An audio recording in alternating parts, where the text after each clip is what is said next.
오늘은 작은 두루마리의 환상, 그런 제목으로 하나님 말씀 함께 나눕니다.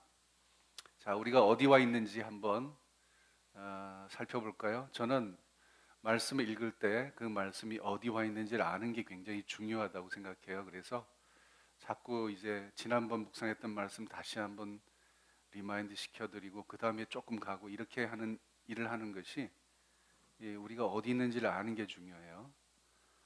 지금 우리가 두 번째 시리즈는 나팔 환상 시리즈인데, 나팔 환상 시리즈 중에 거의 끝부분에 와 있습니다. 나팔 환상도 앞에 네 개의 나팔이 있었고요. 그건 하나의 묶음으로 우리가 취급했고, 그 다음 다섯 번째, 여섯 번째부터는 이게 세 가지 화로 이제 나타나게 되죠. 첫 번째 화가 메뚜기 환상이었어요. 메뚜기 재앙이었어요.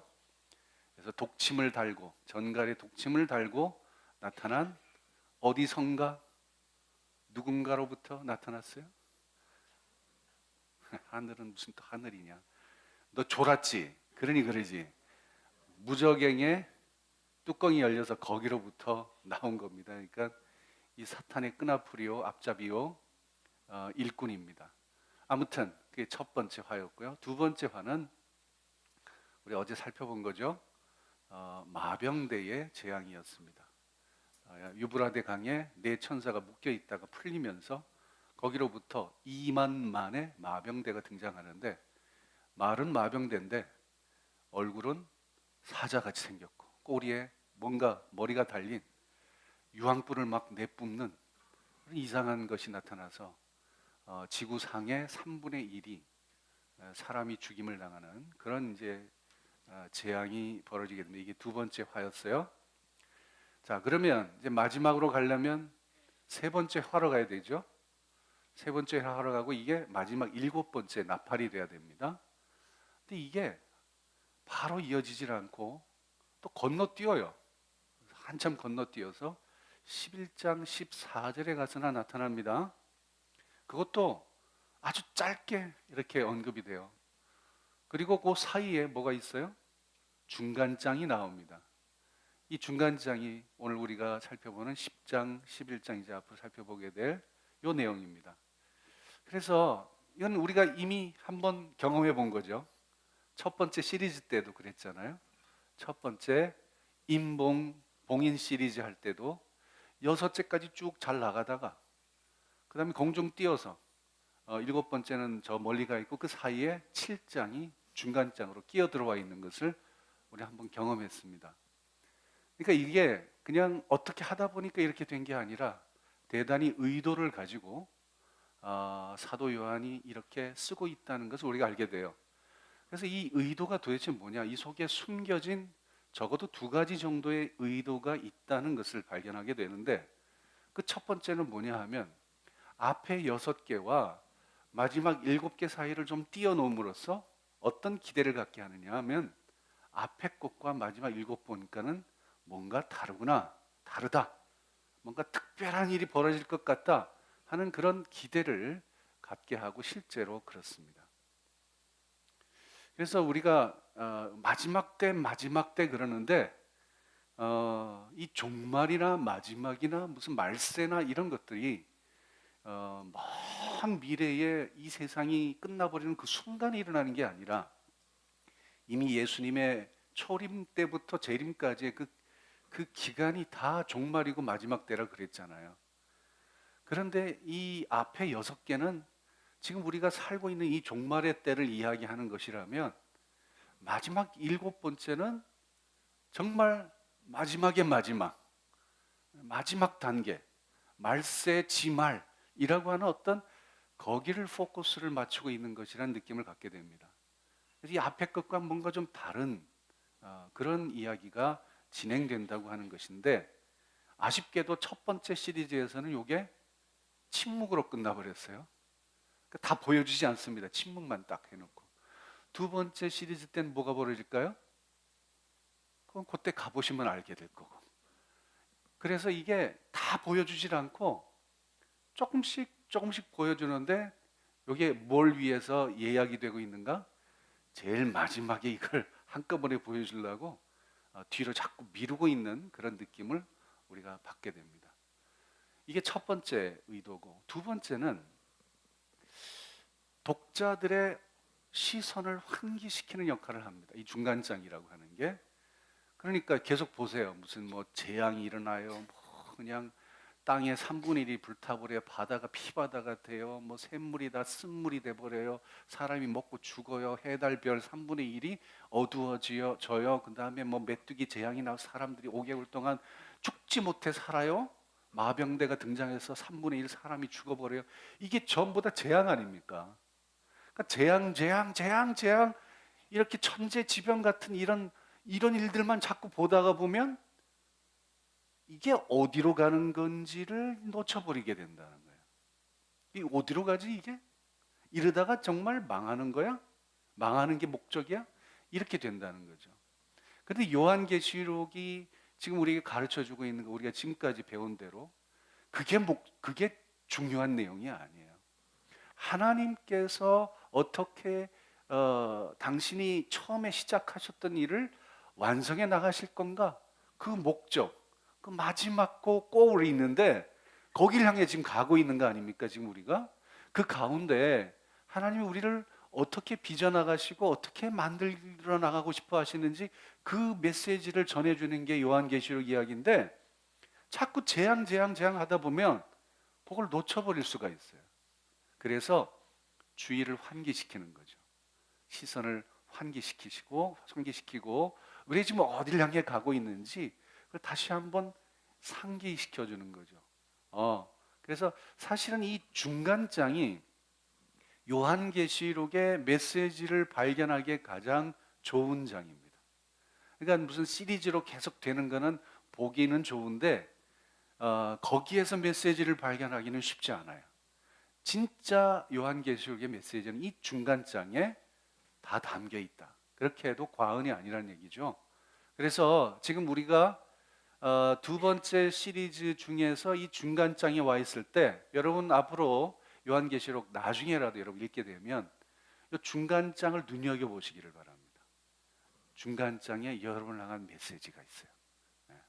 자, 그래서 오늘 이 중간장에 들어갈 텐데, 봉인 시리즈의 중간장에는 어떤 이야기가 있었냐 하면 인치심을 받은 큰 무리의 찬양이 있었습니다. 앞에 14만 4천 명이 등장하고 뒤에는 그 수를 헤아릴 수 없는 큰 무리가 등장을 하는데, 14만 4천 명이나 큰 무리나 결국은 같은 말이다, 제가 설명드렸죠. 그래서 큰 무리가 하나님을 찬양하는 그 장면이 중간장에 들어와 있는데, 자, 그러면 이번에 두 번째 시리즈의 중간장에는 어떤 이야기가 들어올까? 여러분 집에서 읽어보신 분들은 다 알고 흐뭇하게 계시겠지만, 안 읽으신 분들을 위해서 제가 친절하게 설명드리면, 천사와 작은 두루마리의 환상이 나옵니다. 어떤 힘센 천사가 하나 등장을 하고요. 그 힘센 천사로부터 사도 요한이 작은 두루마리를 받아서 먹는 그 이야기가 오늘 우리가 살펴볼 내용입니다. 자, 이제 아시겠죠? 우리 어디 와 있는지 아시겠죠? 어디를 가야 될까요? 본문으로 들어가야지 이제는. 자, 힘센 천사가 등장하는 이야기부터 한번 살펴보겠습니다. 같이 읽어볼까요? 같이 읽어볼까요? 하면 고개를 딱 들고 읽을 준비를 딱 하고 그렇게 읽으시면 됩니다. 같이 읽어볼까요? 시작. 내가 또 보니 힘센 다른 천사가 구름을 입고 하늘에서 내려오는데 그 머리 위에 무지개가 있고 해 같고 그 발은 불기둥 같으며 그 손에는 펴놓인 작은 두루마리를 들고 그 오른발은 바다를 밟고 왼발은 땅을 밟고 사자가 부르짖는 것 같이 큰 소리로 외치니 그가 외칠 때에 7 우레가 그 소리를 내어 말하더라. 힘센 다른 천사가 등장을 합니다. 그런데 이 천사를 묘사하는 이 부분이 아주 심상치가 않아요. 다른 천사들 이렇게 묘사한 거 한번 보셨나요? 천사들에 대한 묘사치고는 이게 아주 대단합니다. 보세요. 구름을 입었대요. 구름을 옷처럼 이렇게 입었다는 거죠. 하늘에서 내려오는데 머리 위에는 무지개가 떠 있습니다. 이야, 그것만 해도 근사한데 얼굴은 해같이 빛나. 발은 불기둥 같아. 그리고 얼마나 큰지 하나는 오른발은 바다를 밟고 있고 왼발은 육지를 밟고 있어요. 그리고 외치니까 그 소리가 사자가 우는 소리 같아.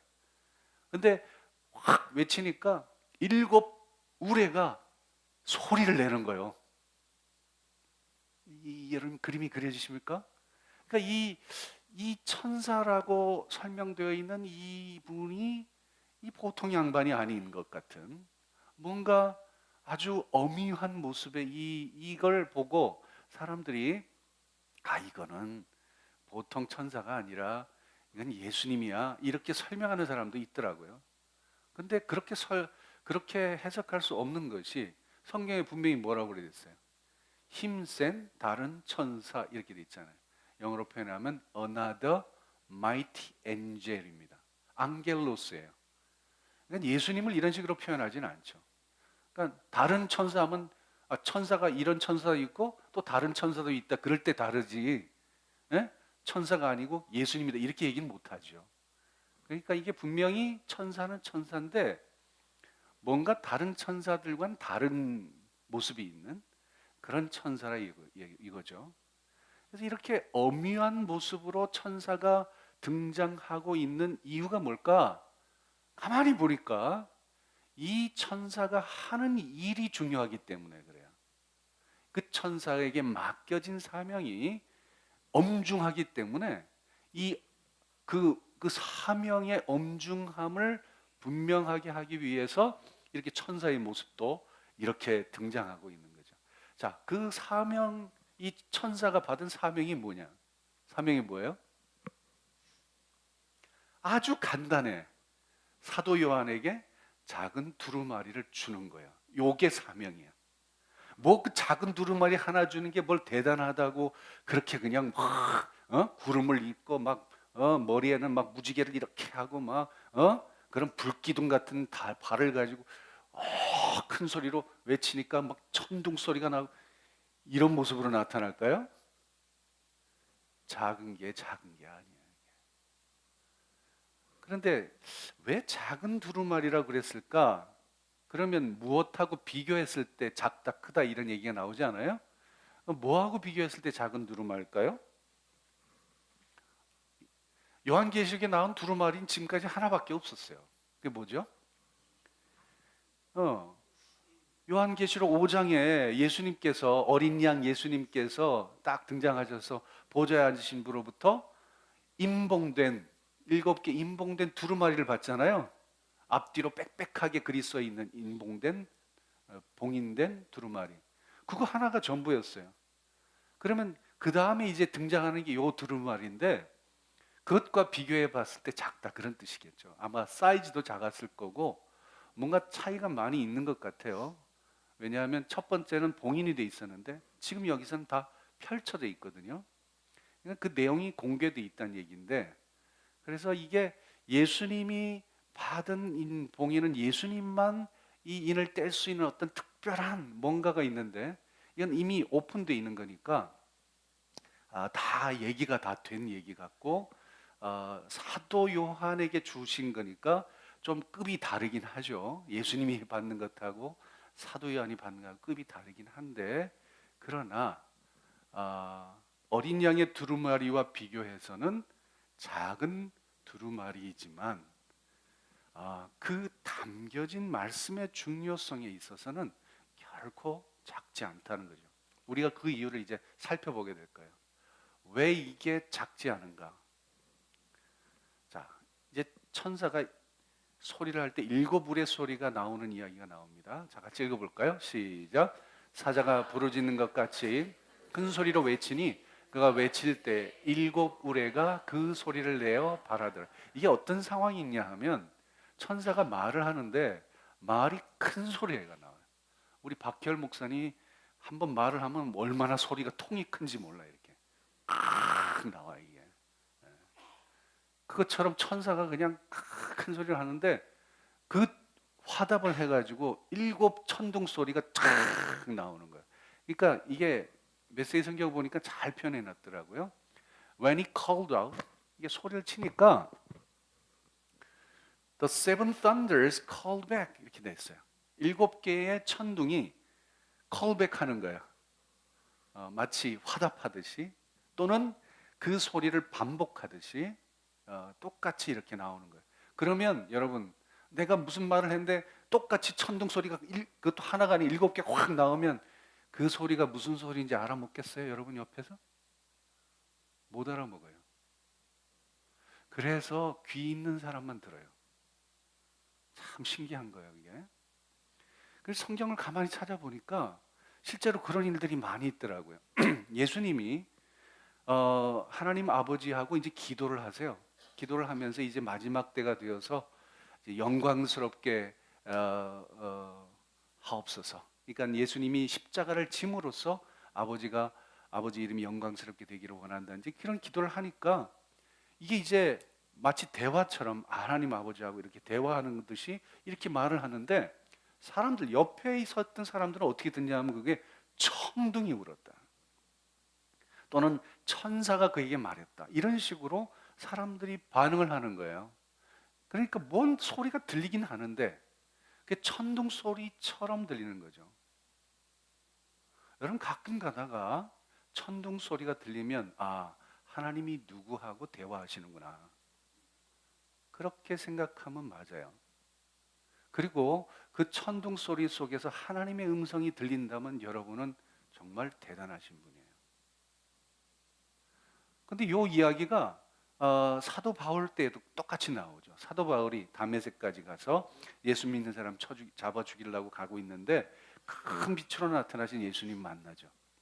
그리고 난 다음에 그 밑에 꼬꾸라져 가지고 예수님하고 이제 사도 바울하고 아직 사도 바울이 되기 전이었죠. 그때 대화를 합니다. 대화를 하는데 사울아 사울아 네가 어찌하여 나를 박해하느냐 주여 니시오니까 뭐 이렇게 이제 대화를 하는데 그 옆에 듣던 사람들은 무슨 소리가 들리긴 했는데 그 소리가 뭔지를 모르는 거예요. 아무도 보질 못했어요. 여러분 이게 하나님께서 말씀하실 때 그 말씀이 들리는 게 얼마나 큰 축복인지 아셔야 됩니다. 제가 이렇게 얘기를 잘 풀어서 설명해 주고 때로는 큰 소리로 얘기해 줘도 이게 안 들리는 사람들이 있어요. 그죠? 천둥 소리만 들리지. 처음에 교회 나와가지고 신앙생활 할 때 제일 힘든 게 설교 듣는 거 아닙니까? 이게 잘 안 들려요, 이게. 그래가지고 설교 시간에 조는 이유가 안 들려서 조는 거예요, 이게.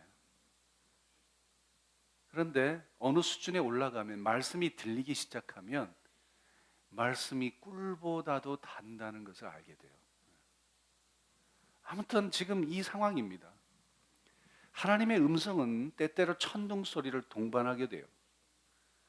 여러분, 그래서 여러분이 늘 기도할 때 하나님의 음성이 들려지게 하옵소서 이렇게 기도를 하셔야 돼요. 괜히 천둥 소리만 듣고 가지 말고 그 속에 담긴 하나님의 음성이 내게 들려져야 돼요. 그렇게 위해서 기도하셔야 돼요.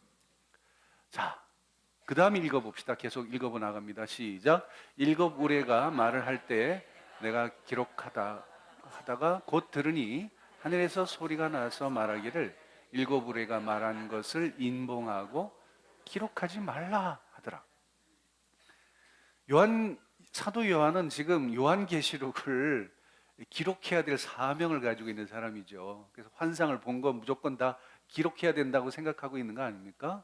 그래서 이 천사가 소리를 지르고 그리고 천둥이 그걸 맞받아서 이야기하는 이것이 요한에겐 들린 거예요. 들리는 거예요. 무슨 내용인지 안 거죠. 그러니까 아니까 기록해야 된다고 생각하고 기록하려고 그러는데 하늘에서 소리가 납니다. 이 하늘에서 나는 소리는 천사의 소리가 아니에요. 하나님의 음성이에요.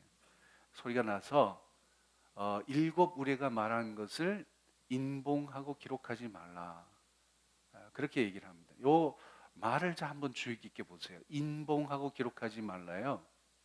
기록하고 인봉하지 말라가 아니라 영어로 표현하면 write it down and seal up 이게 아니라 일단 쓰고 이걸 봉인해서 아무한테도 알리지 마라 이런 게 아니라 실업하라는 거예요, 먼저. 그리고 이건 do not write it down. 아예 쓸 생각도 하지 말라는 거죠. 사도 요한이 무슨 얘기인지 못 알아듣는 게 아니에요. 다 알아들었어요. 그걸 적으려 그랬더니 적지 말라 그래요. 이거는 공개할 일이 아니다는 거죠. 이 쓰면 다 공개가 되는 거니까 편지로 다 가서 사람들에게 읽혀서 알려지게 될 내용인데 그렇게 하면 안 된다는 거예요. 이게 더 궁금해지잖아요. 이게 무슨 내용인지. 이게 좀 작은 두루마리가 작은 게 아니에요. 거기에는 아마도 우리가 짐작컨대 정말 마지막 때의 마지막의 일이 기록되어 있을 가능성이 많고, 아니 그게 아니라 오히려 그 마지막 때를 넘어서서 새롭게 시작하신 어떤 새로운 세상에 대한 이야기도 그 속에 담겨 있을지 몰라요. 근데 우리에게 전해지지 않으니까 우리는 모르죠. 짐작할 뿐이죠, 그냥. 그런데 그 말을 듣긴 들었다 이 말이에요, 사도 요한이. 근데 그걸 말하지 말라고 그래서 입 다물고 있는 거 아닙니까? 사도 바울도 똑같아요. 3층 천까지 올라갔는데 그 신비로운 경험들을 다 기록하지 않아요. 몰라서가 아니에요. 왜냐하면 이거 기록한 걸 떠벌리고 말할 게 있지 그거 말하지 않을 것도 있다 이 말이에요. 근데 요새 보면은 내가 본 천국 뭐 그러면서 나오는 거 보면은 무슨 경험을 했는지 무슨 뭐 대단한 경험을 한 것처럼 요거를 갖다 이만큼 부풀려서 뭐 이렇다더라 저렇다더라 그래놓고 책 써놓고 책 장사나 하고 말이죠. 그런 사람들이 참 많아요. 뭘 대단한 일이라고. 그러니까 이게 사람들의 마음 속에는 장사 속이 들어가 있는 것 같아요. 이게 비즈니스도 종교 비즈니스가 괜찮거든요. 이게 제가 목사이기 때문에 하는 얘기인데 종교 비즈니스가 괜찮아요. 여러분도 한번 해보세요. 그러면. 근데 그게 생각 자체가 잘못된 거 아니에요. 이게. 제가 종교 비즈니스 했으면 제가 이러고 있지 않겠죠. 제가. 자, 왜 쓰지 말라 그랬을까? 두 가지 게스를 해볼 수 있어요. 첫 번째는 이미 기록된 내용이기 때문에 이미 기록된 내용이라는 얘기는 뭐죠? 천사가 지금 가지고 있던 작은 두루마리 속에 다 그 내용이 있으니까 또다시 그걸 기록할 필요 없다. 이제 그런 뜻이 될 수도 있고요. 또 다른 하나는 저는 이게 두 번째가 더 맞다고 생각하는데 지금 계시록을 왜 쓰고 있냐? 계시록을 쓰는 목적과 그걸 기록하는 건 맞지가 않아. 이제 그런 뜻으로 저는 이해를 합니다. 왜냐하면 여러분이 요한계시록을 왜 써요? 왜 우리가 이 요한계시록을 읽고 있어요? 왜 요한계시록 우리에게까지 전해졌어요? 그 이유가 분명합니다. 그 이유는 마지막 때 종말의 일들에 대한 우리의 궁금증을 해소시키기 위해서 이게 기록된 게 절대로 아닙니다. 만일 그 일에 대한 궁금증을 가지고 성경을 읽고 요한계시록을 공부하는 사람들이 있다면 빨리 놓고 그냥 그만두세요.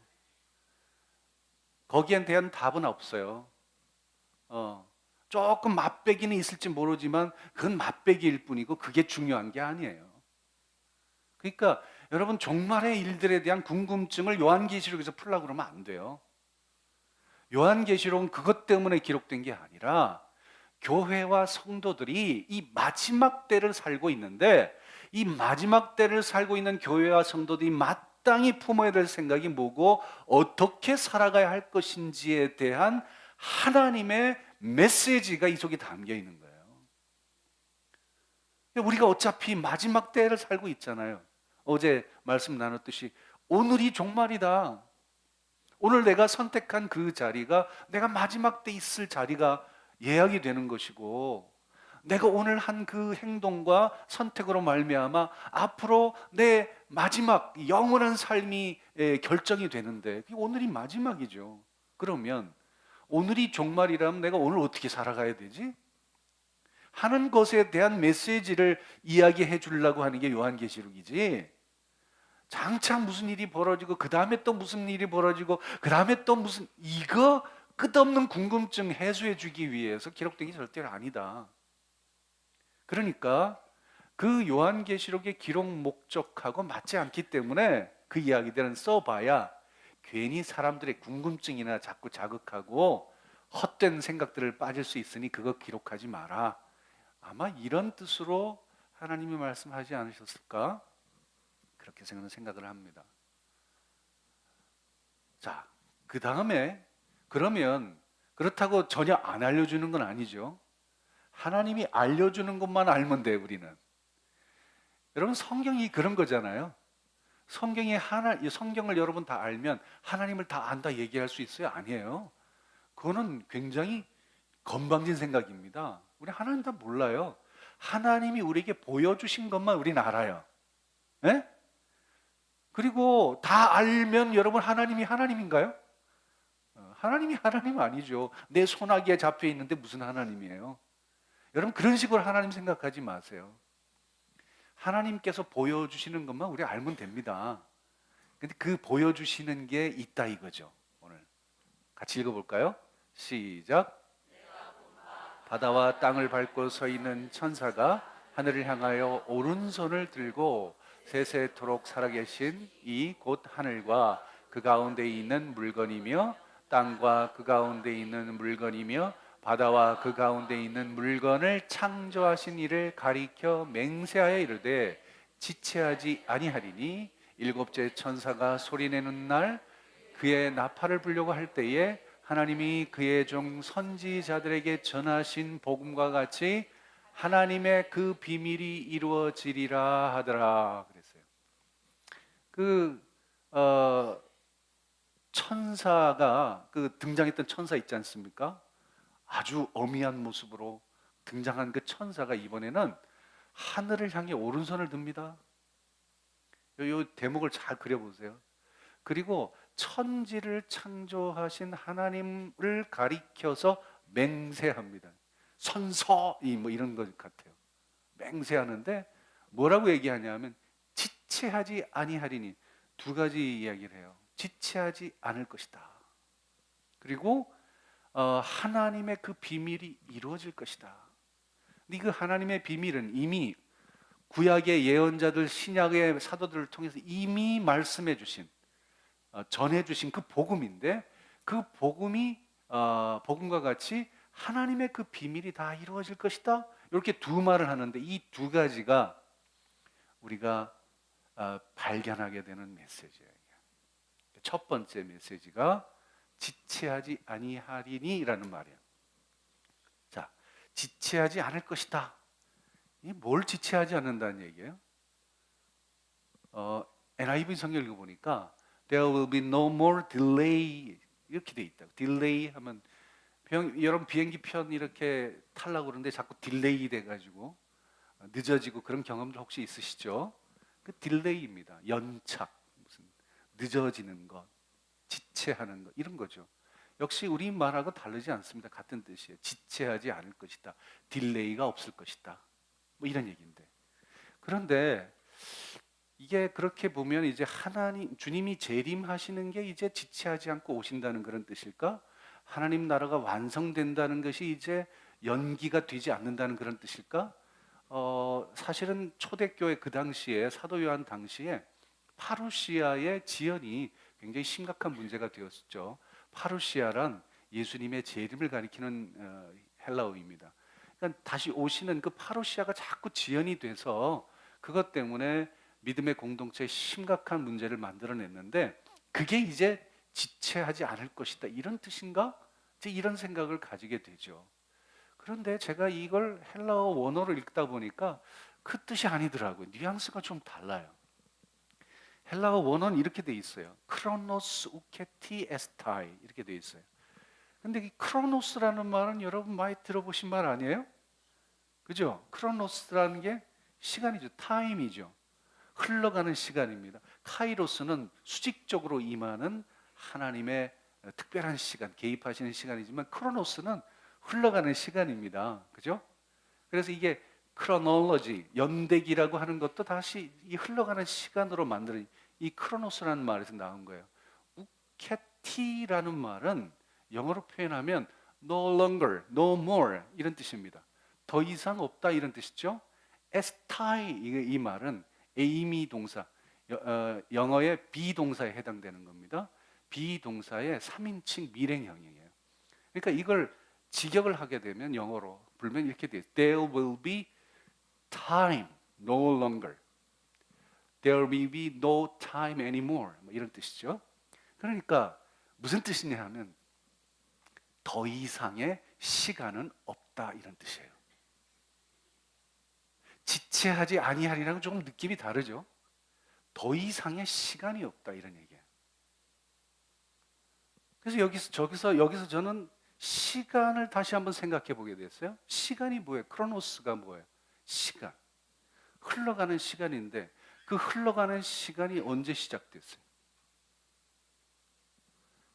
하나님께서 천지를 창조하실 때 시간도 창조된 거 아십니까? 예? 그 전부터 오래전부터 우리는 뭐 6천만 년 매덕 막 자꾸 그러는데 여러분 속지 마세요. 하나님께서 이 세상을 창조하실 때 시간도 창조된 거예요. 시간이란 개념도 그때 창조가 된 거예요. 그리고 시간의 흐름 속에 인간의 삶이 놓여 있습니다. 인간의 일상이 시간 속에 있어요. 그 인간의 일상들, 그 일대기가 모아지고 축적이 돼서 뭐가 만들어지냐면 역사가 만들어져요. 그 역사가 결국은 시간의 흐름입니다. 그죠? 그런데 그 시간의 흐름에 더 이상 시간이 없다는 게 무슨 얘기예요? 시간이 끝날 때가 됐다는 얘기예요. 그러니까 창조 때에 하나님이 만들어 놓은 인간을 위해 만들어 놓은 시간이 끝날 때가 됐다는 거예요. 그게 우리는 뭐라고 얘기하냐면 역사의 종말이라고 얘기합니다. 역사의 종말이라는 것을 여러분 부정적으로 자꾸 생각해요. 그래서 계속 나가볼까요? 더 이상의 시간은 없다. 이제 역사의 종말이 곧 다가온다. 이제 이런 의미라는 거죠. 역사의 종말이 굉장히 부정적으로 생각하는 사람이 많이 있어요. 그래가지고 역사의 종말하면 이게 지구가 이제 멸망하는가 보다. 인류가 이제 끝장나는가 보다. 뭐 이런 식으로 자꾸 역사의 종말을 이해하려고 하는데 여러분 그런 의미가 아니에요. 역사의 종말이란 하나님이 태초에 창조해 놓으신 시간의 끝일 역사의 종말이라고 하는 거예요. 시작이 있으면 끝이 있잖아요. 여러분 인생도 마찬가지죠. 예? 생일이 있으면 사일이 있을 거 아니에요. 지금 우리는 사일을 모르고 생일만 가지고 살아갑니다만 사일은 이미 결정돼 있어요. 하나님이 결정해 놓고 있어요. 우리는 모를 뿐이죠. 마찬가지예요. 하나님께 창조해 놓으셨을 때 그 마지막에 끝이 있는 거예요. 시간의 끝이 있는 거예요. 그걸 가리켜서 우리는 역사의 종말이라고 얘기하는 거예요. 따라오십니까 지금? 잘 따라오고 계시죠? 네. 자, 그런데 이게 무슨 뜻이냐면 지금 정해놓은 시간, 하나님이 정해놓은 태초에 천지를 창조하실 때 이미 정해놓은 시간이 있어요. 그 똑같은 거예요. 똑같은 거. 6개월 후만 끝입니까? 50년 후도 끝이에요. 이미 정해져 있는 거예요. 인류의 역사의 종말이라는 게 이미 정해져 있는 거예요. 그러면 거기에 맞춰서 뭔가 준비를 해야 될 거 아니에요, 인간들이. 그런데 이걸 안 하고 있는 거예요. 그 이야기를 지금 이 천사를 통해서 말씀하고 있는 겁니다. 시간이, 남아있는 시간이 없어. 이런 얘기예요. 여러분, 시간 많을 거라고 생각하지 마세요. 남아있는 시간이 없어요. 그 다음에 질문이 뭐예요? 그 다음 중요한 거예요, 이게. 하나님의 비밀이 이루어질 것이다. 이런 말이에요. 하나님의 비밀이라고 번역이 되는데 이 비밀이란 말은 제가 여러 번 반복해서 말씀드렸을게요. 무스테리오라는 말이에요. 무스테리오는 이게 영어 미스테리가 여기서 나온 말이죠. 신비 또는 계시 뭐 이런 식으로 번역될 수 있는 겁니다. 그러니까 하나님의 신비, 하나님의 계시가 반드시 이루어지게 될 거예요. 언제? 역사의 종말에. 역사의 종말에 가서나 이게 다 이루어지게 될 겁니다. 자, 그럼 이 역사의 종말이 이루어질 그 신비, 그 비밀, 계시가 뭐냐 이 말이죠. 처음에 계획하셨던 하나님의 계획이 뭐냐 이 말이죠. 그게 하나님 나라예요. 그게 하나님 나라의 빛나는 보석으로 저와 여러분을 초대하셨고 지금 그걸 빚어가고 계시잖아요. 그 놀라운 계시가 신비가 완성될 거예요. 지금 이 두 가지 얘기하고 있어요. 시간이 없어? 그 비밀이 이루어질 거야? 자, 그러면 이 말씀을 들은 여러분들은 어떤 생각을 품어야 되냐 이 말이에요. 어? 우리가 가져야 될 관심이 도대체 뭐냐 이 말이에요. 우리가 가져야 될 관심이 뭐냐 이 말이에요. 세상의 종말을 바라보면서 마지막 때를 바라보면서 우리가 가져야 될 관심이 도대체 뭐냐 이 말이에요.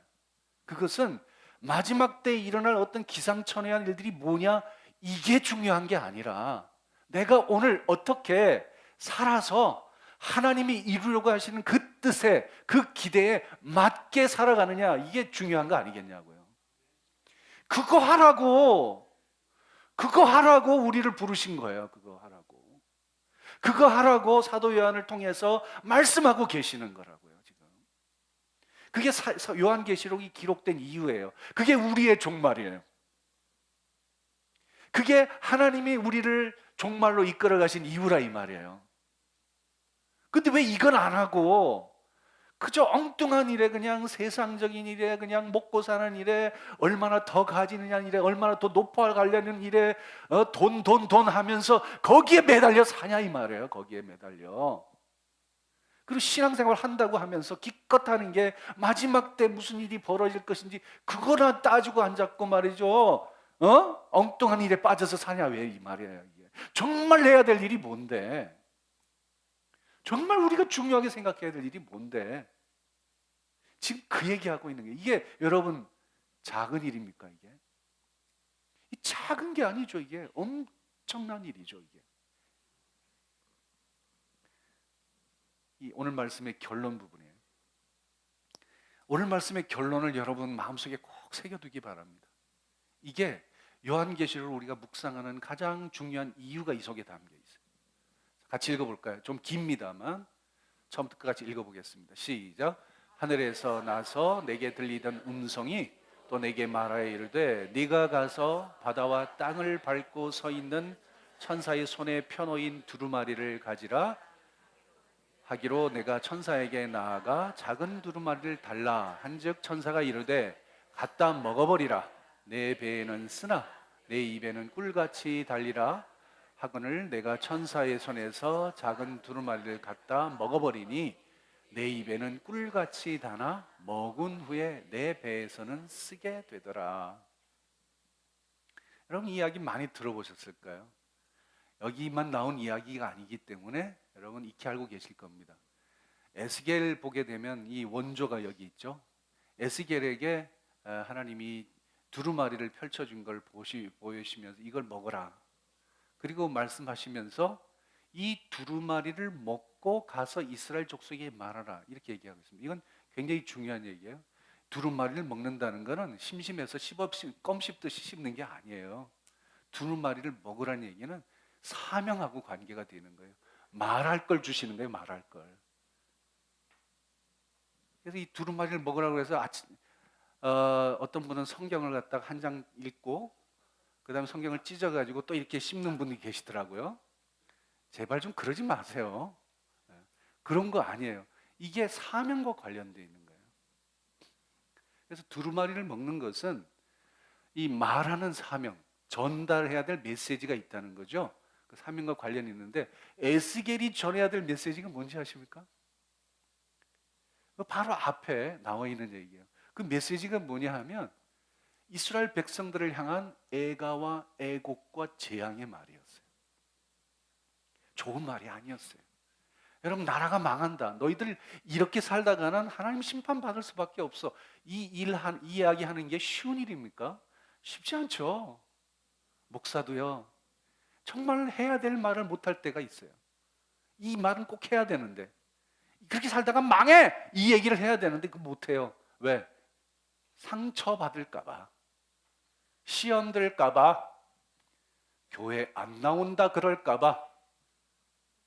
암흑의 권사처럼. 그런데 이거 해야 되잖아요. 쉬워요? 쉽지 않죠? 입에는 단데 배는 쓴 거예요 이게. 무슨 말인지 알겠죠? 이게 거기만 있는 게 아니라 예레미야에도 똑같이 나와요. 주의 말씀은 내게 기쁨과 내 마음의 즐거움입니다. 주님의 말씀을 받는 거, 듣는 거 신비로운 경험이고, 하나님 말씀 직접 내가 받게 됐다는 게 얼마나 기쁜 일이에요? 즐거운 일이에요. 그런데 말씀을 받았는데 내가 기뻐하는 자의 모임 가운데 같이 앉지 않는데요. 잔치가 막 사람들이 막 떠들고 웃고 막 그러는데 거기 같이 앉아가지고 같이 웃을 수가 없었다는 얘기예요.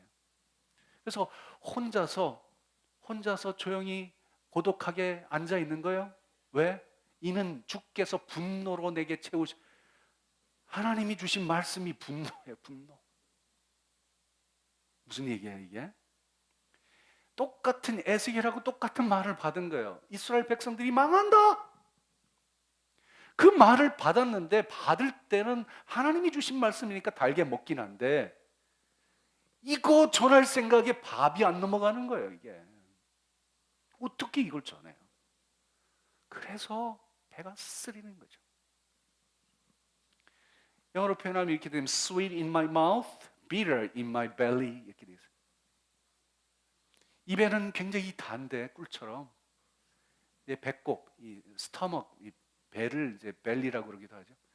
이 배에서는 이게 쓴 거예요. 비터는 아주 쓰라린 거예요. 여러분 배앓이를 하는 거예요. 막 속이 막 뒤틀리고 아픈 거예요. 아파 죽겠어요. 하나님 말씀 먹을 때는 달게 먹었는데 이 말씀이 내 속에 들어가니까 너무 아픈 거예요 이게. 여러분 이런 경험이 있으십니까? 이게 있어야 된다는 거예요 이게. 우리에게 무슨 뜻이냐, 말씀 받은 대로 사는 게 쉽지가 않다는 거예요. 말씀을 먹을 때는 쉽지. 여러분 말씀 받아 적는 건 쉽지. 아 이런 뜻이었네. 아 이거 신기해. 쉽죠? 그거 살아보세요. 사는 게 얼마나 힘든데 그게. 그래서 배가 뒤틀리고 아프는 거예요. 이게 누가 사촌이 땅을 사서 배가 아픈 거하고 다른 종류의 것입니다. 이거는 살아내는 게 그렇게 힘들다는 거예요. 이게 이 잘 전달이 되고 있는지 모르겠어요. 자, 제일 마지막에 보면 11절에 또 말씀하시기를 네가 많은 백성과 나라와 방언과 임금에게 다시 예언하여라. 여러분 사도 요한이 이 말씀을 받을 때 나이가 몇 살? 90이 훨씬 넘었어요. 살 만큼 다 사는 거예요. 이게 호호 백발이요. 이제 다 꼬부러서 힘도 없어. 이제 당뇨도 많고 관절도 좀 시원찮고 눈도 침침하고 다 그런 거 아닙니까? 그 나이 되면. 그런데 할 일이 많다는 거예요. 이거 어떻게 감당해 이걸? 그래서 감당했잖아요. 사도 요한이. 어떻게 감당했어요? 계시록을 쓰는 거예요. 계시록을 써서 하나님 말씀을 글로 대언했어요. 그래가지고 수많은 사람 이 말씀이 전해졌죠. 심지어 우리에게까지 이 말씀이 오지 않았습니까? 그 말씀을 사명을 감당을 한 거죠. 그래서 오늘 말씀의 결론입니다. 제가 조금 전에 했던 말씀을 다시 돌아가서 말씀대로 살아내기가 얼마나 힘든가를 좀 이야기를 하고 마치려고 해요. 요한복음 3장 16절 너무나 잘 아는 말씀이죠. 하나님이 세상을 이처럼 사랑하사 독생자를 주셨으니 그를 믿는 자는 멸망하지 않고 영생을 얻게 하십니다. 너무 좋은 말씀이에요. 입에 살살살살살 녹아 그냥. 하나님의 사랑 얼마나 감사해. 나를 사랑하기 위해서 예수님 독생자 보내주셨대. 나를 구원하기 위해 십자가 달려 돌아가게 하셨대. 믿기만 하면 구원받는데 얼마나 좋아, 얼마나 좋아. 이게 입에 단 말씀이에요. 이것만 있냐고요. 세 계명을 너희에게 주리니 서로 사랑하라. 내가 너희를 사랑한 것까지 서로 사랑하라. 여기서 탁 막히는 거죠. 여러분 예수님이 사랑하는 방식대로 내가 사랑하려면 어떻게 해야 돼? 내 자존심 다 내려놓고 내 것 다 포기하고 상대방을 살리기 위해서 내가 죽어야 되는데 그 사랑하려니까 이게 막히죠. 부부도 그렇게 못 사는데 어떻게 원수를 그렇게 사랑해요? 그래서 이게 쓴 게 되는 거예요. 이게 말씀이 써져요. 여러분은 이런 경험 없으십니까? 이게 하나도 고민이 안 되나요? 말씀대로 살려고 하는데 그 말씀대로 살기가 너무 힘들어. 그래서 배가 뒤틀려 배앓이를 해야 돼. 여러분 이런 경험 없으신가요? 우리에게는 달콤함과 쓰라림이라고는 이 갈등이 있어요. 이 갈등이 없다면 여러분 신앙생활 제대로 못하고 있는 거예요. 여러분 아무런 갈등 없이 사는 걸 복이라고 생각하죠. 아무런 문제 없이 사는 걸 복이라고 생각하죠. 천만의 말씀이에요. 그게 망하는 길이에요. 그게 망하는 길. 우리가 정말 가져야 될 건 이 갈등이 있어야 됩니다. 하나님의 말씀의 달콤함이 나한테 있어요. 하나님 앞에 말씀 드리는 게 너무 좋아요. 그래서 예배 드리는 게 좋고 성경 공부하는 게 좋고 이렇게 특세 나오는 게 좋아요. 이게 있어야죠 물론. 그죠? 그런데 동시에 그 말씀대로 살아보려니 너무 힘든 거예요. 적어도 트라이를 했다는 거 아니에요 그러면. 그냥 멍청하게 받아 적기만 하고 그냥 됐어. 이게 아니라 내가 말씀대로 살아보려고 애썼다는 거 아닙니까? 그런 가운데 이게 잘 안 된다는 것이 나한테 느껴지잖아요. 그래서 나한테 오는 갈등이 있잖아요. 이죠? 이게 있어야 여러분 신앙생활 제대로 하고 있는 거란 말이에요. 아무 생각 없이 그냥 교회만 왔다 갔다 하지 마시라고요. 하나님 나라에서 우리의 모습은 어떻게 만들어지는가? 처음 시작할 때부터 제가 말씀드린 내용이에요. 하나님 나라에서 내가 빛나는 보석이 되려면 그냥 가만히 있어서 만들어지는 건 아니잖아요. 어떻게 만들어져요? 내가 주신 말씀대로 살아보려고 애쓰는 가운데, 그런데 이게 편안한 세상이 아니죠. 예수 잘 믿으라고 옆에서 격려해주고 응원해주는 세상입니까? 아닙니다. 세상은 나를 거역하고 반대하고 거스르고 억압하고 박해하고 죽여버려요. 예수 믿는다는 것 때문에. 신앙의 양심에 따라 살아가는 거 그 사람들 용납을 못해요. 그런 세상 속에서 어떻게든 말씀 가지고 살아보려고 애쓰는 그런 가운데 여러분들이 하나님 나라의 빛나는 보석이 된다는 거예요. 응? 이게 우리가 신앙생활하고 있는 이유라니까요. 이게. 제가 어제 오늘이 나의 종말이다 그 말씀을 드렸는데 여러분 오늘이 왜 나의 종말인가 하면 말씀대로 살아가야 할 나의 마지막 날이기 때문에 이게 쉬운 게 아니라고요. 그래서 말씀이 입엔 단데 배가 아픈 거예요. 배가 아파. 배가 뒤틀려요. 아주 고통스러워요. 이 아픔이 여러분에게 있게 되기를 바라요. 그게 있다는 얘기는 여러분 제대로 신앙생활을 하고 있다는 얘기예요. 뭔가 트라이 해보고 있다는 거 아니에요 지금. 근데 그런 거 아무런 노력도 없이 아무런 뭐 해보는 것도 하나도 없이 그냥 교회만 왔다 갔다 하고 뭐 세월 지나가고 이게 신앙생활 하는 거냐고. 이게 그래가지고 하나님 나라에 빛나는 보석이 될 수 있겠냐고요. 이게. 여러분 그래서 이 말씀을 꼭 오늘 하루 좀 기억했으면 좋겠어요. 더 이상의 시간이 없어요. 하나님이 시간을 창조하신 그 시간의 마지막이 지금 다 온 거예요. 그 예수님의 재림과 더불어 이제 끝날 거예요. 근데 예수님의 재림이 오기 전에 내 인생의 끝이 있는 거예요. 에? 그 끝을 향해 우린 가고 있잖아요. 얼마나 시간이 더 많이 남았다고 지금 그렇게 넋놓고 있을 거냐고요. 에? 정말 제대로 한번 살아봐야죠. 말씀대로 한번 살아봐야죠. 그러는 가운데 우리가 빚어지는 겁니다. 빚어져 나가는 거예요. 제가 사순절을 이렇게 풀어봤어요. 말씀대로 살아내는 절기인데 치열하게 한번 살아보자 이 말이에요.